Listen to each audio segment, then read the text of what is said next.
Koneksi antar materi, pengambilan keputusan sebagai pemimpin pembelajaran dari saya Sondang Marliana Hutoruk SPD CGP Angkatan 2 Balikpapan SMP Negeri 5 Balikpapan oleh fasilitator Darwis Jal MPD dan pengajar praktek Dr. Anda Sri Rahayu SPD. Yang pertama, bagaimana pandangan Ki Hajar Dewantara dengan filosofi Pratap Triloka memiliki pengaruh terhadap bagaimana sebuah pengambilan keputusan sebagai seorang pemimpin pembelajaran diambil, memberi tuntunan terhadap segala kekuatan kodrat yang dimiliki anak agar ia mampu mencapai keselamatan dan kebahagiaan yang setinggi-tingginya, baik sebagai seorang manusia maupun sebagai anggota masyarakat.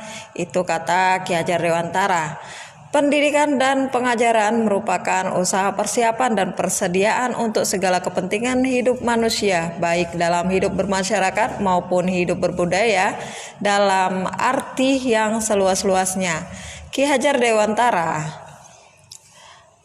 Pendidikan adalah tempat persemaian benih-benih kebudayaan dalam masyarakat. KHD memiliki keyakinan bahwa untuk menciptakan manusia Indonesia yang beradab, maka pendidikan menjadi salah satu kunci utama untuk mencapainya. Filosofi Triloka Ki Hajar Dewantara dapat memengaruhi seorang guru dalam pengambilan sebuah keputusan sebagai pemimpin pembelajaran, dan guru harus bijaksana dalam pengambilan sebuah keputusan. Dalam modul 3.1 pengambilan keputusan sebagai pemimpin pembelajaran, seorang guru harus bijaksana dalam mengambil sebuah keputusan di mana mempertimbangkan segala sesuatunya berdasarkan keputusan akhir yang efektif dan memihak kepada kebenaran yang relevan. Dalam pengambilan keputusan sebagai pemimpin pembelajaran sangat penting dipelajari oleh guru. Seorang guru dalam menghadapi dilema etika di kelas ataupun di sekolah dapat menggunakan 4 paradigma, 3 prinsip berpikir, dan 9 langkah pengujian pengambilan keputusan. Untuk itulah seorang guru atau pemimpin harus dapat mengendalikan dirinya. Kedua, bagaimana nilai-nilai yang tertanam dalam diri kita berpengaruh kepada prinsip-prinsip yang kita ambil dalam pengambilan suatu keputusan. Etika terkait dengan karsa karena manusia memiliki kesadaran moral, akal dan moral, 2 dimensi manusia yang saling berkaitan. Etika terkait dengan karsa karena manusia memiliki kesadaran moral. Dari kutipan di atas kita bisa menarik kesimpulan bahwasannya karsa merupakan suatu unsur yang tidak terpisahkan dari perilaku manusia.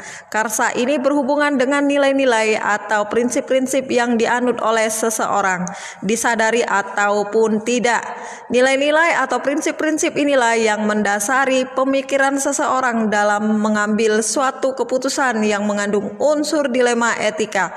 Ada 3 pernyataan pikiran manusia dalam pengambilan keputusan. Yang pertama, melakukan demi kebaikan orang banyak.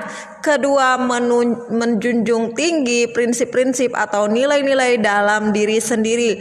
Ketiga, melakukan apa yang kita harapkan orang lain akan lakukan kepada diri kita. Etika tentunya bersifat relatif dan bergantung pada kondisi dan situasi, dan tidak ada aturan baku yang berlaku. Ketiga prinsip tersebut adalah: yang pertama, berpikir berbasis hasil akhir atau end-based thinking. Kedua, berpikir berbasis peraturan atau rule-based thinking. 3, berpikir berbasis rasa peduli atau care-based thinking. Ketiga, bagaimana kegiatan terbimbing yang kita lakukan pada materi pengambilan keputusan berkaitan dengan kegiatan coaching atau bimbingan yang diberikan pendamping atau fasilitator dalam perjalanan proses pembelajaran kita, terutama dalam pengujian pengambilan keputusan yang telah kita ambil. Apakah pengambilan keputusan tersebut telah efektif? Masihkah ada pertanyaan-pertanyaan dalam diri kita atas pengambilan keputusan tersebut? Hal-hal ini tentunya bisa dibantu oleh sesi coaching yang telah dibahas pada modul 2 sebelumnya. Pada konteks pembelajaran yang berpihak pada murid, coaching menjadi salah satu proses menuntun kemerdekaan belajar murid dalam pembelajaran di sekolah. Coaching menjadi proses yang sangat penting dilakukan di sekolah, terutama dengan meluncurkannya program Merdeka Belajar oleh Kementerian Pendidikan dan Kebudayaan Indonesia. Program ini dapat membuat murid menjadi lebih merdeka dalam belajar untuk mengeksplorasi diri guna mencapai tujuan pembelajaran dan memaksimalkan potensinya. Harapannya proses coaching dapat menjadi salah satu langkah tepat bagi guru untuk membantu murid untuk memaksimalkan potensinya tersebut dalam hal pengambilan keputusan. Coaching merupakan proses untuk mengaktifasi kerja otak murid. Pertanyaan-pertanyaan reflektif yang diberikan coach dapat membantu murid melakukan metakognisi untuk mengambil sebuah keputusan. Mengambil keputusan dengan memilih sendiri alternatif atau solusi dari masalah yang dihadapinya tanpa paksaan dan campur tangan orang lain. Tirta merupakan model coaching yang dikembangkan dengan semangat merdeka belajar. Model Tirta menuntun guru untuk memiliki keterampilan coaching. Hal ini penting mengingat tujuan coaching yaitu untuk melejitkan potensi murid agar menjadi lebih merdeka. Tirta adalah satu model coaching yang diperkenalkan dalam program pendidikan guru penggerak saat ini. Tirta dikembangkan dari model GROW. GROW adalah akronim dari Go, Reality, Option, dan Will Goal atau tujuan.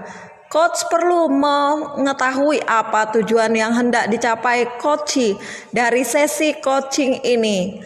Reality atau hal-hal yang nyata, proses penggali semua hal yang terjadi pada diri coach.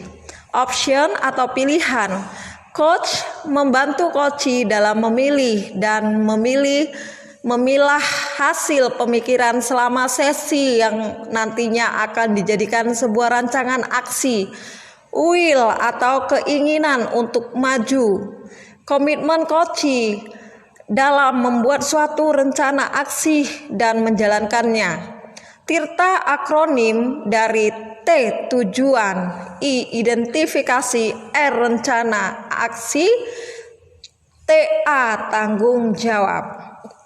Keempat, bagaimana pembahasan studi kasus yang fokus pada masalah moral atau etika kembali kepada nilai-nilai yang dianut seorang pendidik, keberpihakan dan mengutamakan kepentingan peserta didik dapat tercipta dari tangan pendidik yang mampu membuat solusi tepat dari setiap permasalahan yang terjadi.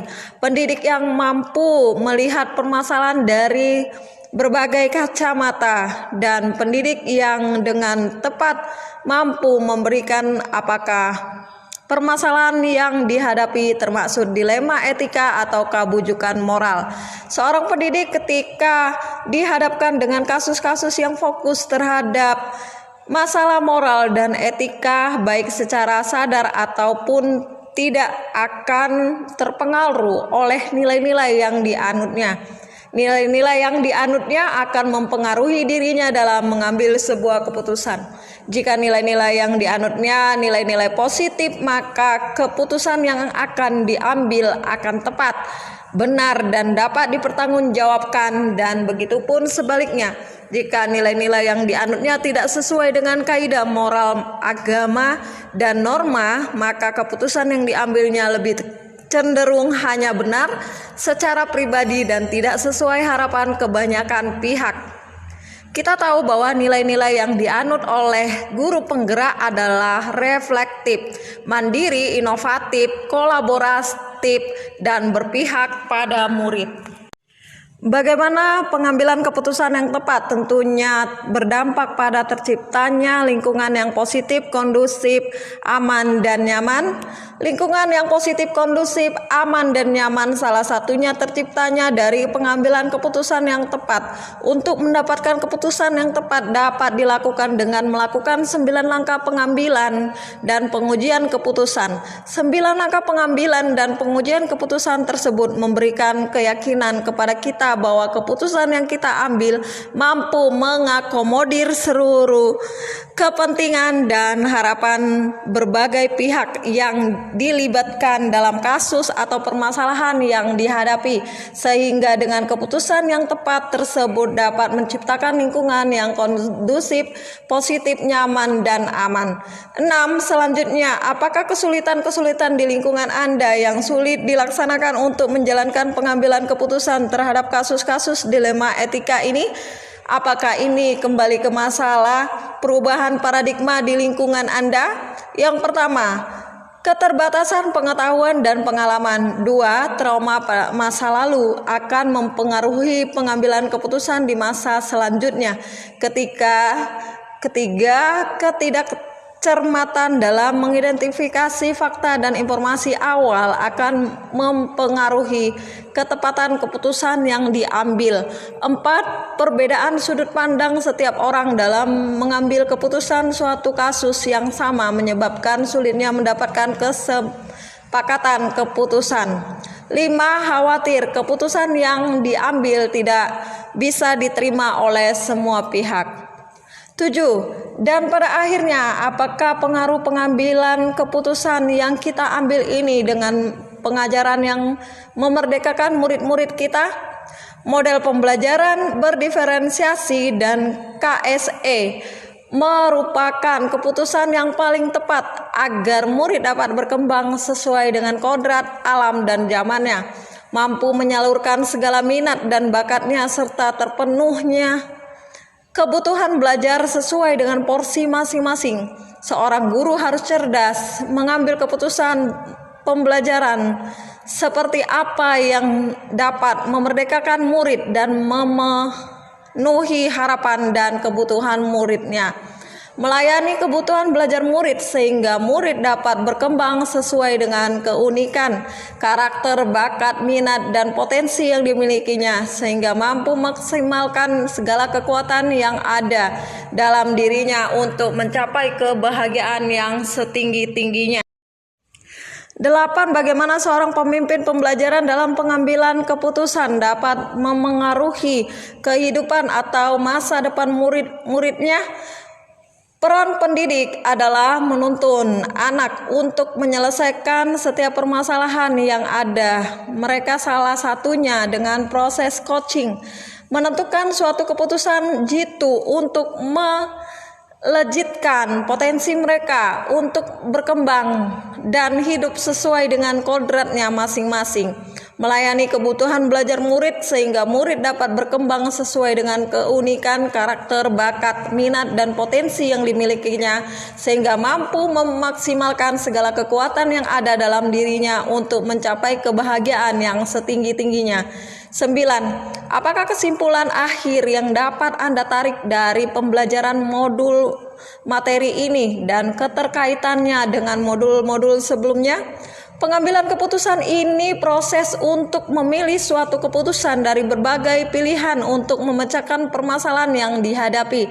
Pengambilan keputusan ini memunculkan kehati-hatian dalam bersikap dan bertindak dalam mengambil suatu keputusan dari berbagai kemungkinan. Proses yang dilakukan pendidik sebagai pemimpin pembelajaran untuk memantapkan keputusan tepat yang diambil sebagai buah dari nilai-nilai positif yang dipegang dan dijalannya.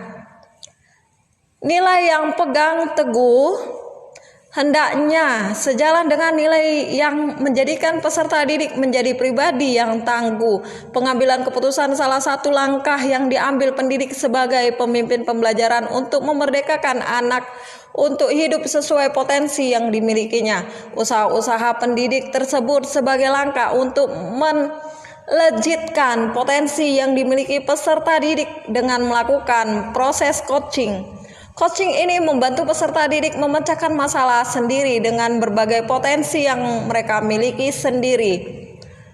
Pendidik hanya menuntun dan mengarahkan mereka dengan pertanyaan-pertanyaan efektif untuk mampu mengatasi setiap permasalahan yang dihadapi peserta didik.